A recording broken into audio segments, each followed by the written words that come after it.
সর্বপ্রথম উপরওয়ালার শুক্রিয়া আদায় করতে চাই। আলহামদুলিল্লাহ টেস্ট ফার্স্ট 5 উইকেট পাইছি।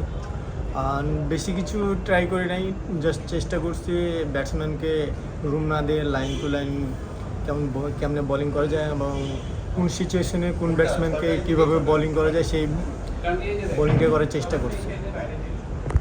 অবশ্য আমরা এখন একটা ভালো জায়গায় আছি। এখান থেকে টোটাল যদি আমরা 250-এর উপরে দিতে পারি তো ডে 4-এ ব্যাটিং করা ব্যাটসম্যানদের জন্য ডিফিকাল্ট হবে। উইকেটটা একটু অন্যরকম হবে, উইকেটে আনইভেন বাউন্স থাকবে, স্পিনে টান থাকবে। সো আমরা ভালো কিছু একটা পাবো, ডে 4 থেকে ভালো কিছু একটা বের করবো ইনশাআল্লাহ।